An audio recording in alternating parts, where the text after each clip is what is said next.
Hello friends, नमस्ते। कैसे हैं हम सब? मैं ठीक हूँ, आशा करती हूँ आप सब भी ठीक होंगे। अभी दोपहर का वक्त है और मैं खाना बना रही हूँ। आज मैंने खाने में क्या बनाया है, मतलब दाल तो मेरी बन चुकी है और ये बना रही हूँ मैं अभी खीरे की सब्ज़ी। वो एक बार मैंने आपसे बताया था ना फ्रेंड्स कि है ना, आज मैं खीरे की सब्ज़ी बनाऊँगी। तो लेकिन हुआ क्या कि जिस चीज़ का समय जब मतलब निश्चित होता है ना फ्रेंड्स, तभी वो बनती है। उस दिन ना किसी कारणवश खीरे की सब्ज़ी नहीं बन पाई थी, तो अभी बना रही हूँ। अभी मैंने इसमें सिर्फ नमक, हल्दी और ये सब टमाटर डाला है। इसमें अभी ये मसाले डालना बाकी है, मिर्च, धनिया और क्या कसूरी मेथी, ये सब डालना भी बाकी है। वो हो जाएगा, ठीक है फ्रेंड्स। और आज सबको क्या हैप्पी वुमेंस डे।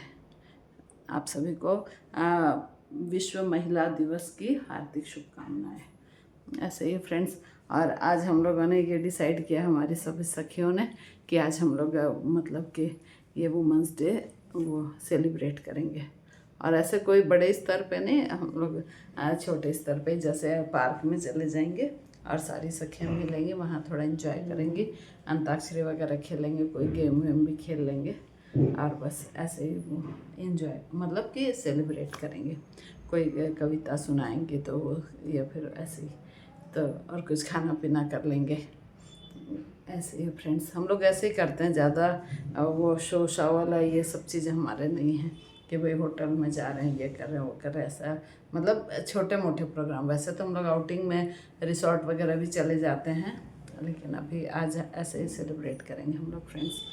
और ये जो अब होली तो गई, अब बसेड़ा की तैयारी मतलब कि बोल रहे हैं कि मंगलवार को, आज क्या संडे हो गया, तो मंगलवार को रांधा पुआ करेंगे। मतलब वो जो खाना बनाते हैं ना फ्रेंड्स, माता का माता की रोटी जो बनाते हैं ना खाना, तो उसको हम लोग रांधा पुआ बोलते हैं।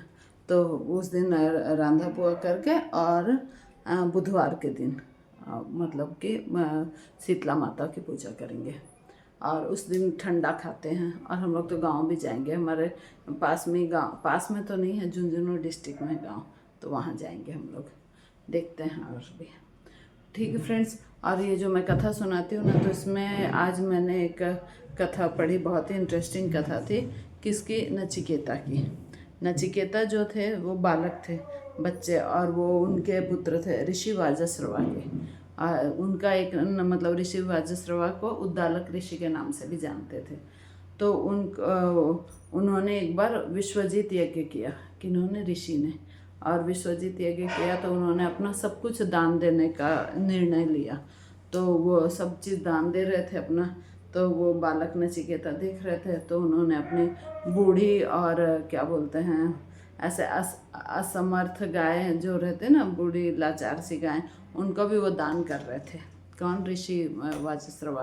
तो इनको अच्छा नहीं लगा कि ऐसे मतलब कि इनका दान कर रहे हैं, मतलब अच्छा चीज़ ऐसे दान करना चाहिए इस टाइप से, और ये ऐसे बूढ़ी असमर्थ असहाय गायों का दान कर रहे हैं। तो उनको थोड़ा सा वो लगा, तो अपने पिताजी से पूछे, बोले पिताजी मुझको किसको दान दोगे, मतलब मेरे को किसको दान दोगे? तो उन्होंने कहा, गुस्से में आ गए उनके पिताजी, और फिर बोले कि तुमको जाओ, मैंने यमराज को दान दिया। ठीक है, गुस्से में बोल दिए। तो फिर वो तो बच्चे थे ना नचिकेता, तो वो उन्होंने ठान लिया कि जब मुझे दान दे दिया तो मैं यमराज के पास जाऊंगा। तो वो कहते हैं सशरीर यमराज के पास गए। तो फिर यमराज ने, यमराज उस समय घर पर नहीं थे, वो अपनी ड्यूटी में गए होंगे कहीं किसी को लेने वेने, जो भी है, लेकिन वो घर पे नहीं थे। तो क्या हुआ, वो जब वापस, तो 3 दिन तक भूखे प्यासे नचिकेता उनके वहाँ बैठे रहे। और ये कथा कठोपनिषद से ली गई है फ्रेंड्स। तो वो बैठे रहे वहाँ पर गेट के पास में। तो जैसे वो यमराज आए तो उन्होंने देखा कि ये बच्चा इंतज़ार कर रहा, तो उन्होंने सारी बात बताई कि ऐसे ऐसे मेरे पिताजी ने मुझे आपको दान दे दिया है। तो फिर वो उसकी श्रद्धा भक्ति और पितृभक्ति देखकर बहुत प्रसन्न हुए यमराज। बोले बेटा तुम्हें क्या वरदान चाहिए बताइए। तो वो बोले मुझे मतलब कि 3 चीज़ बोले कि एक तो मेरे पिता का जो क्रोध है वो नष्ट हो जाए, और मेरे पिता हम सबसे प्रेम पूर्ण व्यवहार करें। तो बोले ठीक है। और दूसरा दिया कि मतलब कि आत्मा का ज्ञान, दूसरा वो स्वर्ग जाने की विधि, ऐसे करके कि भाई स्वर्ग कैसे प्राप्त किया जा सकता है, कैसे क्या कर्म करें कि स्वर्ग की प्राप्ति हो, एक ये पूछा। और तीसरा बोला आत्मा का ज्ञान दो मुझे कि आत्मा क्या है, आत्मा का स्वरूप क्या है, इस टाइप से। तो उन्होंने मतलब कि बहुत वो किया कि भाई तुम लंबी उम्र ले लो, धन दौलत ले लो, और ये सवाल मत पूछो। तो फिर बोले नहीं नहीं, मुझे तो इसका जवाब चाहिए। तो फिर उन्होंने कहा कि यमराज ने कहा कि आत्मा अमर होती है, आत्मा न तो जन्मती है न उसकी मृत्यु होती। शरीर जन्मता है और आत्मा उसमें रहती है, लेकिन जब शरीर मर जाता है तो आत्मा उसमें से निकल के चली जाती है और दूसरे शरीर को प्राप्त कर लेती है। जैसे एक कपड़ा अपन पहनते हैं, जो कपड़ा तो फट जाता है उसको अपन हटा देते हैं और नया कपड़ा मतलब पहन लेते हैं। तो ठीक ऐसा ही है आत्मा के साथ कि वो नया शरीर धारण कर लेती है। तो ऐसे करके उन्होंने उनको ज्ञान दिया।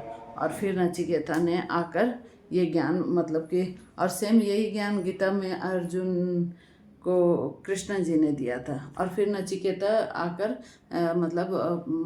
ये सारा सांसारिक मोह माया सब छोड़ के तपस्या में लग गए और उन्होंने सब जगह ज्ञान का प्रचार प्रसार किया।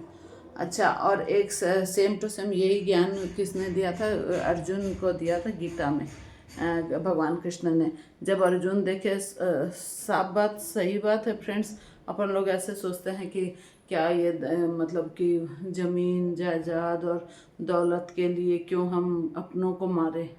अपने हिंदू धर्म में तो ऐसा है ना फ्रेंड्स कि अपन एक चींटी भी अपने से मर जाती है तो अपने को थोड़ा सा कष्ट होता है, अपन बच के चलते हैं कि भाई कोई चींटी नहीं मर जाए। या फिर कोई कीड़ा पानी में जाता रहता है, क्या कॉकरोच वगैरह कुछ भी, तो अपन ऐसे कागज़ लेके उसको निकाल देते हैं कि भाई मरे नहीं करके, ऐसे करके। क्योंकि अपन लोग वो होते हैं, दयालु होते हैं और मतलब कि सहिष्णु और धार्मिक और जो भी है।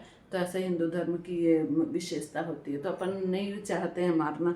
तो उस समय की सिचुएशन सोचिए, जब युद्ध हो रहा था, हाँ, और एक तरफ तो कौरव सेना खड़ी और एक तरफ पांडव सेना। और कौरव सेना में कौन? दादाजी, है ना, मतलब भीष्म पितामह, जिनकी गोद में खेल के ये पांचों भाई बड़े हुए।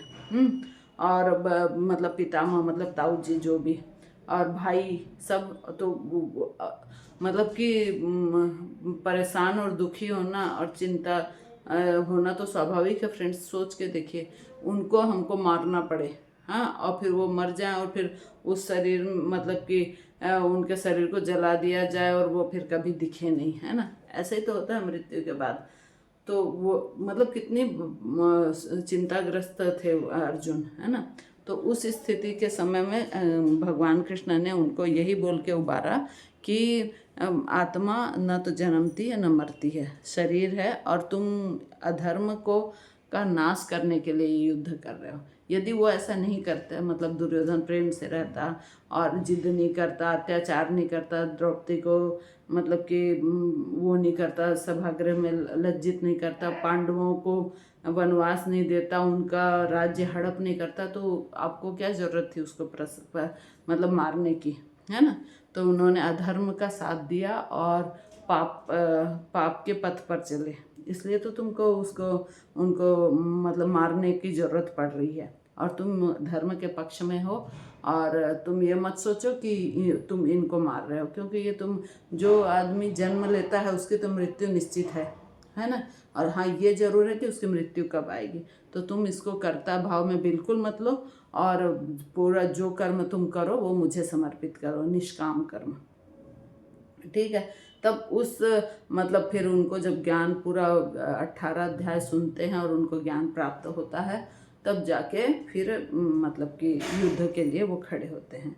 तो ऐसे ही फ्रेंड्स, क्या बोलते हैं ना, इसी तरीके से अपने को भी सब काम जो भी करते हैं ना, अब जैसे मैं हूँ ना, हालांकि ज़्यादा वो मैं कुछ करती नहीं हूँ, लेकिन मैं जो भी करती हूँ ऐसे बोल के सुबह उठती हूँ ना, तो भी यही बोल के मतलब कि अहम न करता ईश्वर करता, ईश्वर करता केवल।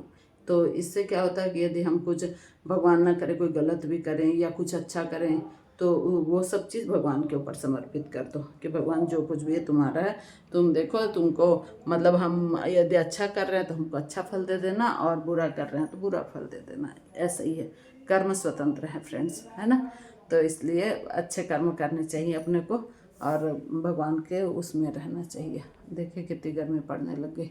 कल रात को तो हमने एसी भी चला लिया था फ्रेंड्स, अब बहुत ज़्यादा गर्मी पड़ने लग गई है। और बस ठीक है, आज और तो कोई ख़ास बात है नहीं, खाना बनने की उसमें। आज तो संडे है तो मेरे हस्बैंड थोड़ा लेट आएंगे, इसलिए क्या बोलते हैं ना, मेरा काम हो रहा है धीरे धीरे, और फिर आज पार्टी में भी जाना है। ठीक है फ्रेंड्स, अब फिर से आप सभी को वुमेंस डे की हार्दिक शुभकामनाएं। मिलते हैं नेक्स्ट वीडियो में। Thank you.